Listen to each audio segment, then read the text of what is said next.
Assalamualaikum warahmatullahi wabarakatuh. Halo semuanya, kami dari kelompok 2. Di sini kami ingin mempresentasikan makalah yang telah kami revisi untuk memenuhi tugas bahasa Indonesia. Perkenalkan, nama saya Muhammad Sabar Rusdi. Saya Sofiana Sulfa Salsabila. Saya Anissa Priska Salsabila. Saya Fatima Azhara. Saya Jurgi. Saya Aulia Saputri. Saya Sabina Melia Putri. Saya Arneta Burana. Saya Husna Fatimah. Saya Sumantri. Kami akan mempresentasikan hasil revisi makalah kami dengan judul Teori Hubungan Interpersonal Hildegard Peplau.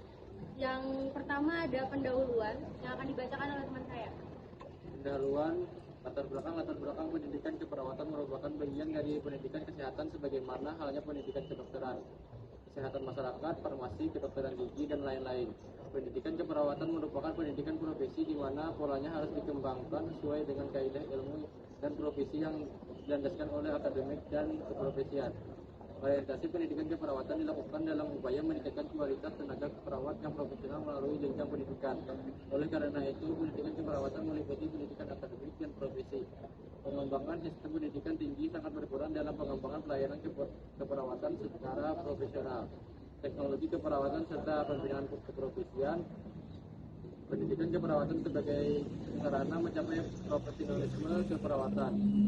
Sebagai institusi pendidikan tinggi mampu membina menumbuhkan sikap tingkah laku profesional sesuai dengan tuntutan profesi, memberi landasan pengetahuan yang kokoh baik kelompok ilmu keperawatan, ilmu dasar, penunjang hak keperawatan, membina keterampilan profesional yang mencakup keterampilan intelektual, teknikal, interpersonal, dan membina landasan etik keperawatan sebagai dasar dalam kehidupan keprofesian. Rumusan masalah: A. Jelaskan sejarah perkembangan pendidikan keperawatan. B.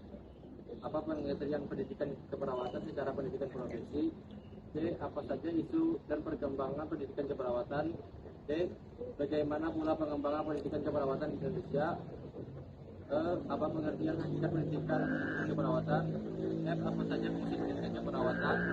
D. Bagaimana program pendidikan nurse sebagai pendidikan profesional. H. Apa saja wewenang dan tanggung jawab lulusan program pendidikan nurse. Penelitian. A. Untuk mengetahui sejarah perkembangan pendidikan keperawatan. B. Untuk mengetahui pengertian dari pendidikan keperawatan sebagai pendidikan profesi. C. Untuk mengetahui apa saja isu dan perkembangan pendidikan keperawatan. D. Untuk mengetahui pola pengembangan pendidikan keperawatan di Indonesia. E. Untuk mengetahui pengertian tentang hakikat pendidikan tinggi keperawatan. F. Untuk mengetahui apa saja fungsi pendidikan keperawatan. B. Untuk mengetahui tentang program pendidikan harus sebagai pendidikan profesional. H. Untuk mengetahui wewenang dan tanggung jawab lulusan program pendidikan nurse. Pembahasan 2.1 Biografi Hildegard Elizabeth. Hildegard Elizabeth Peplau merupakan seorang perawat asal Amerika yang lahir di tahun 1909. Hildegard Peplau terkenal dengan teori hubungan interpersonal. Selama karirnya, Hildegard Peplau melayani American Nurses Association atau ANA sebagai direktur eksekutif. Kemudian dirinya juga menjabat sebagai presiden di ANA itu. Hildegard Peplau dikenal sebagai ahli teori keperawatan pertama sejak diterbitkannya Florence Nightingale. Karya dari Hildegard Peplau banyak dihargai oleh para perawat di seluruh dunia, sehingga dirinya dikenal sebagai ibu perawat psikiatri. Hildegard Peplau lahir pada tanggal 1 September 1909 dan meninggal pada tanggal 17 Maret 1999. Hildegard Peplau dibesarkan di Reading, Pennsylvania. Orang tuanya bernama Gustav dan Ottilie Peplau. Hildegard Peplau merupakan putri kedua. Dirinya memiliki 2 saudara perempuan dan 3 saudara dihargai oleh para perawat di seluruh dunia, sehingga dirinya dikenal sebagai ibu perawat psikiatri. Hildegard Peplau lahir pada tanggal 1 September 1909 dan meninggal pada tanggal 17 Maret 1999. Hildegard Peplau dibesarkan di Reading, Pennsylvania. Orang tuanya bernama Gustav dan Ottilie Peplau. Hildegard Peplau merupakan putri kedua. Dirinya memiliki 2 saudara perempuan dan 3 saudara laki-laki. Pendidikan Hildegard Peplau lulus dari sekolah perawat pada tahun 1931. Kemudian melanjutkan pendidikannya di bidang sarjana psikologi pada tahun 1943 di Bethesda College psikologis dengan Eric Fromm, Fred Fromm, Leitman, dan Harry Stapleton di Rumah Sakit Jiwa Swasta, Westwood Lodge. Kemudian pada tahun 1947, Hildegard Peplau mendapatkan gelar master dan doktor di Richard College, Columbia University. Dalam memulai karirnya, Hildegard Peplau bekerja sebagai staf perawat di New York City.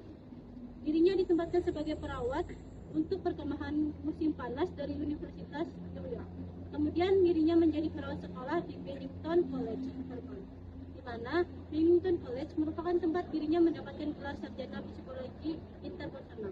Selama karirnya, Bennington College terfokus pada pengembangan teori interpersonal yang dikemukakan oleh Sullivan. Pada tahun 1943 sampai 1945, dirinya ditugaskan sebagai korps perawat Angkatan Darat, dan pada rentang waktu itu juga dirinya ditugaskan di Rumah Sakit Stasiun Lapangan 312 Inggris. Di sanalah menjadi tempat dirinya belajar dengan banyak tokoh dunia yang terkemuka dalam bidang psikiatri. Pada tahun 1950-an, Hildegard Peplau mengajar di Sekolah Keperawatan Psikiatri atau Teachers College. Kemudian dari tahun 1954 sampai 1974, dirinya berkarir sebagai akademisi pendidikan di Fakultas Keperawatan Universitas Rutgers. Di universitas tersebut dirinya berprofesi sebagai profesor emeritus hingga pensiun di tahun 1974. 2.2 Teori hubungan interpersonal Hildegard Peplau. Teori Hildegard Peplau mendefinisikan keperawatan sebagai proses interpersonal interaksi terapeutik antara individu yang sakit atau membutuhkan layanan kesehatan dan perawat yang dididik secara khusus untuk mengenali merespon kebutuhan akan pertolongan. Ini adalah kekuatan yang matang dan instrumen pendidikan yang melibatkan interaksi antara dua individu atau lebih dengan tujuan yang sama. Dalam keperawatan, tujuan bersama ini memberikan insentif bagi proses terapeutik di mana perawat dan pasien saling menghormati satu sama lain sebagai individu. Keduanya belajar dan berkembang akibat interaksi. Seseorang belajar ketika dia memiliki rangsangan di lingkungannya dan kemudian bereaksi terhadap rangsangan tersebut. Teori yang dikembangkan Hildegard Peplau adalah keperawatan psikodinamik atau psychodynamic nursing. Teori ini dipengaruhi oleh model hubungan interpersonal yang bersifat terapeutik atau signifikan therapeutic interpersonal process. Teori Hildegard Peplau pada tahun 1952 berfokus pada individu, perawat, dan proses interaktif yang menghasilkan hubungan antara perawat dan klien. 2.3 Komponen teori Hildegard Peplau menciptakan teori hubungan internasional yang menitik beratkan pada hubungan perawat dan klien sebagai landasan praktik di bidang keperawatan. Dalam praktiknya, perawat dan klien akan saling memberi dan menerima yang selaras dengan pendekatan revolusioner. Hildegard Peplau mulai membentuk model interpersonal yang menekankan pada kemitraan antara perawat dan klien.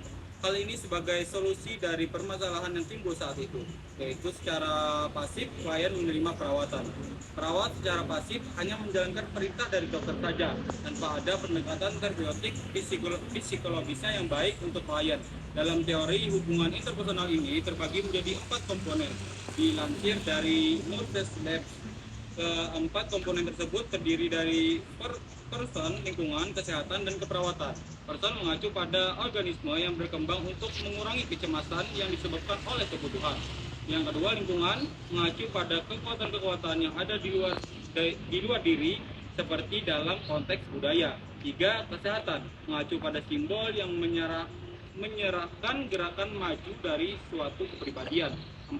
Keperawatan merupakan proses interpersonal terapeutik yang memberikan fungsi secara kooperatif mengenai proses menuju kesehatan bagi individu dalam komunitas.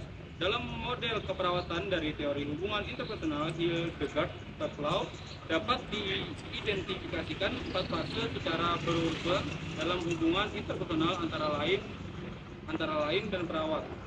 Dilansir dari Nurses Lab, 4 model keperawatan tersebut secara hukum yaitu orientasi, identifikasi, eksplorasi, dan resolusi. 2.4 Fase hubungan interpersonal. Model keperawatan mengidentifikasi 4 fase berurutan dalam hubungan interpersonal. 1. Fase orientasi. Fase orientasi perawat melibatkan keterlibatan klien dalam pengobatan, memberikan penjelasan, informasi dan menjawab pertanyaan. A. Fase penentuan masalah. Dimulai ketika klien bertemu dengan masalah sebagai orang asing. C. Mendefinisikan masalah dan memutuskan jenis layanan yang dibutuhkan. D. Klien mencari bantuan, menyampaikan kebutuhan, mengajukan pertanyaan, membagi prasangka dan harapan dari pengalaman masa lalu. E. Melalui respon menjelaskan peran klien, identifikasi masalah, penggunaan sumber daya dan layanan yang tersedia. 2. Tahap identifikasi. Fase identifikasi dimulai ketika klien bekerja secara interdependen dengan perawat, mengungkapkan perasaan, mulai merasa lebih kuat, pemilihan bantuan profesional yang tepat. Pasien mulai punya rasa diri, kemampuan dan menghindari masalahnya.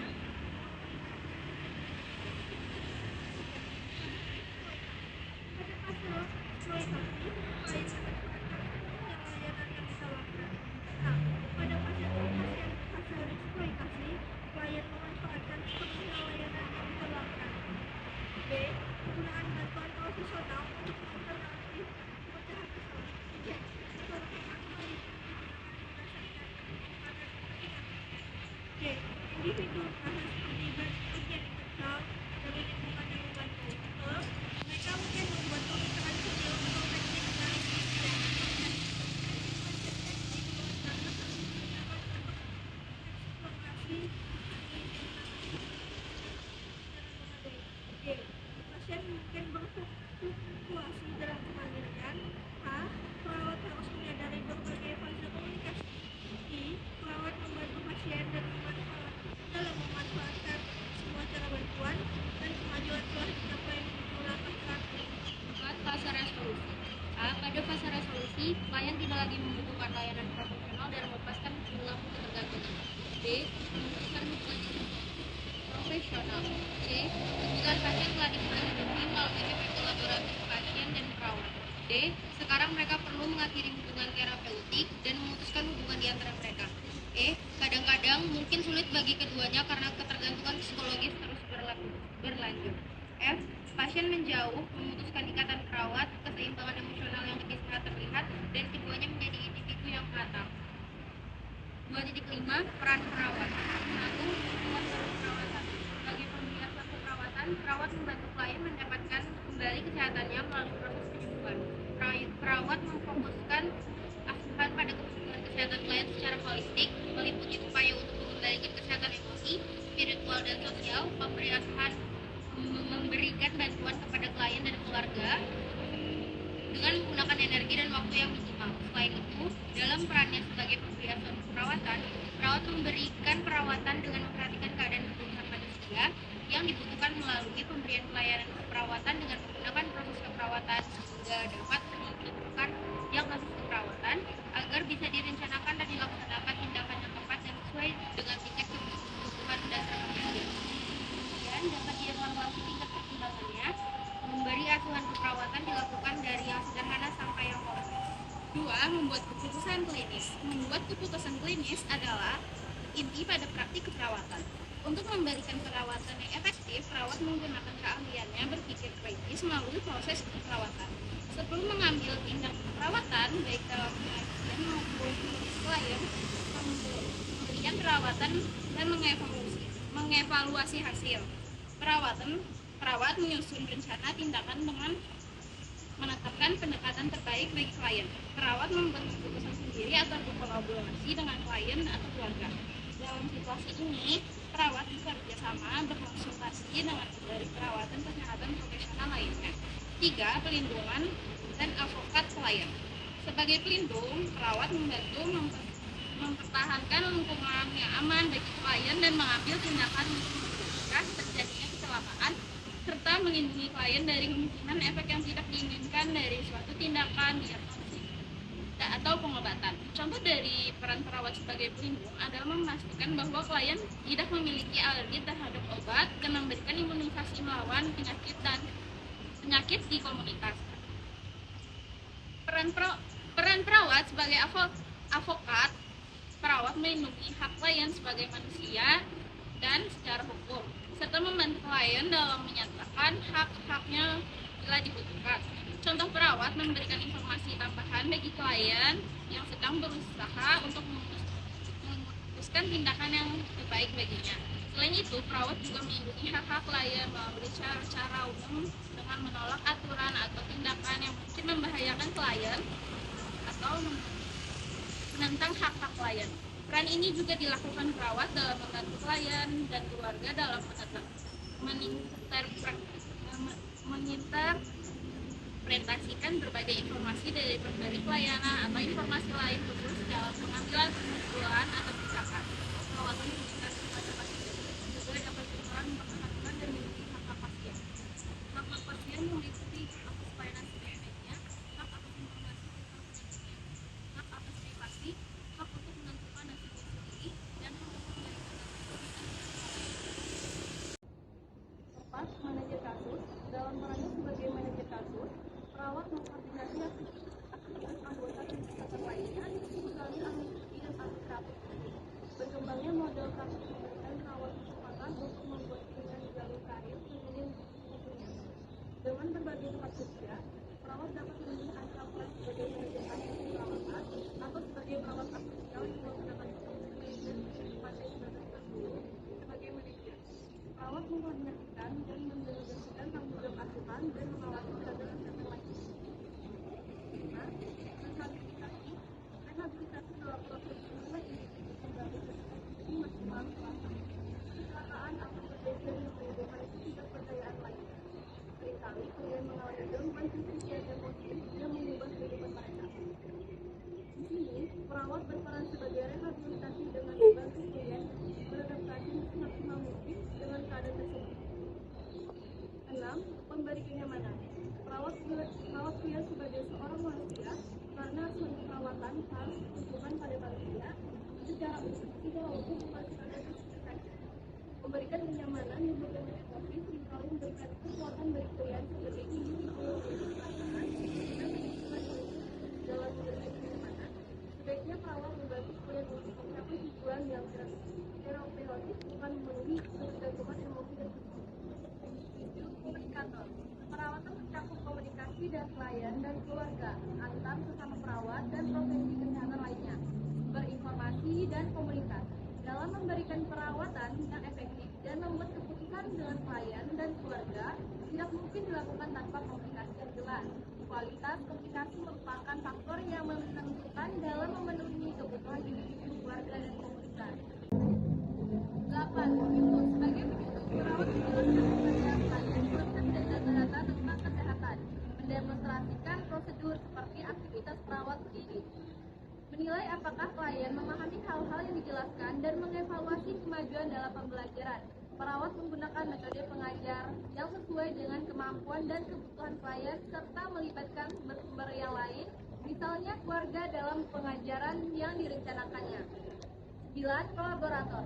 Peran perawat di sini dilakukan karena perawat bekerja melalui tim kesehatan yang terdiri dari dokter, fisioterapi, ahli gizi, dan lain-lain, berupaya mengidentifikasi pelayanan keperawatan yang diperlukan termasuk diskusi atau tukar pendapat dalam penentuan bentuk pelayanan selanjutnya.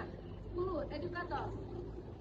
Peran ini dilakukan dengan membantu klien dalam meningkatkan tingkat pengetahuan kesehatan, gejala penyakit, bahkan tindakan yang diberikan sehingga terjadi perubahan perilaku dari klien setelah dilakukan pendidikan kesehatan. 11. Konsultan. Peran di sini sebagai tempat konsultasi terdapat masalah atau tindakan keperawatan yang tepat untuk diberikan. Peran ini dilakukan atas permintaan klien terhadap informasi tentang tujuan pelayanan keperawatan yang diberikan. 12. Pembaharu. Peran sebagai pembaharu dapat dilakukan dengan mengadakan perencanaan, kerjasama, perubahan yang sistematis dan terarah sesuai dengan metode pemberian pelayanan keperawatan. 2.6. Tingkat kecemasan. Kecemasan ringan adalah keadaan positif dari peningkatan kesadaran dan penajaman indera yang memungkinkan orang tersebut mempelajari perilaku baru dan memecahkan masalah. Orang tersebut dapat menerima semua rangsangan yang tersedia bidang persepsi. 2. Kecemasan sedang melibatkan penurunan bidang persepsi, fokus pada tugas langsung saja. Orang tersebut dapat mempelajari perilaku baru atau memecahkan masalah hanya dengan bantuan. Orang lain dapat mengarahkan orang tersebut ke tugas tersebut. 3. Kecemasan yang parah melibatkan perasaan takut dan teror. Orang tersebut tidak dapat diarahkan ke suatu tugas. Dia hanya berfokus pada detail yang tersebar dan memiliki gejala fisiologis, takikardia, diaporesis, dan nyeri dada. 4. Kecemasan panik dapat melibatkan hilangnya pemikiran rasional, delusi, halusinasi, dan imobilitas fisik, serta kebisingan total. Orang tersebut mungkin berlari tanpa sadar, seringkali membuat dirinya terluka. 2.7. Analisis. Peplau mengonsep 2.7 Analisis. Peplau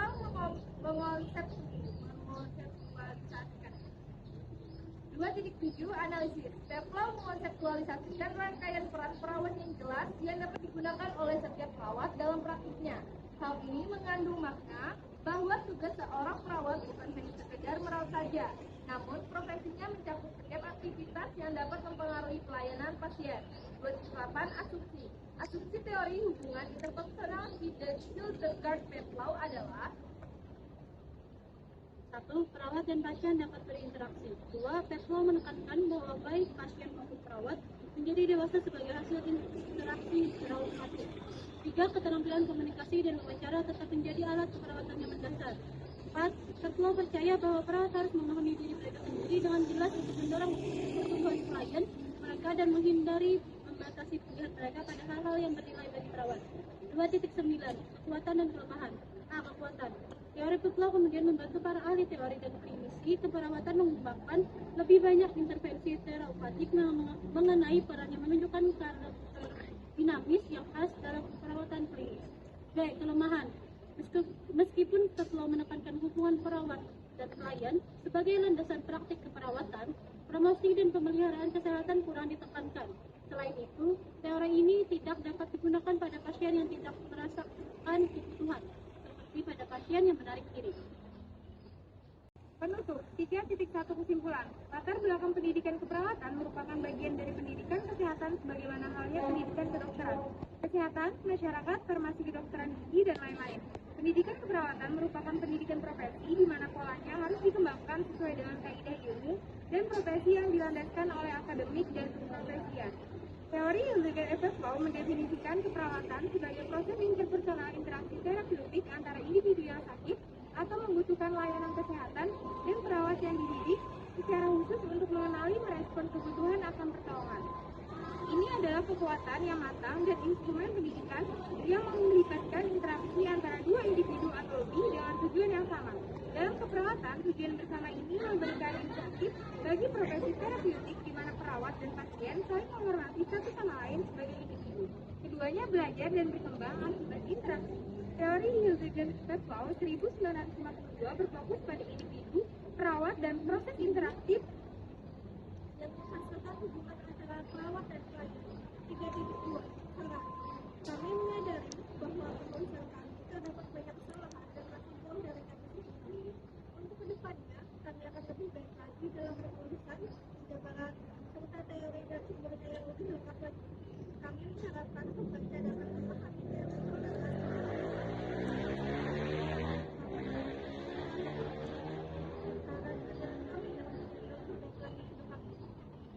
Sekian presentasi dari kami. Kami kelompok 2 memohon maaf apabila ada kekurangan. Semoga dapat bisa diambil manfaat dan keberkahannya. Akhirul kalam. Assalamualaikum warahmatullahi wabarakatuh. Maulana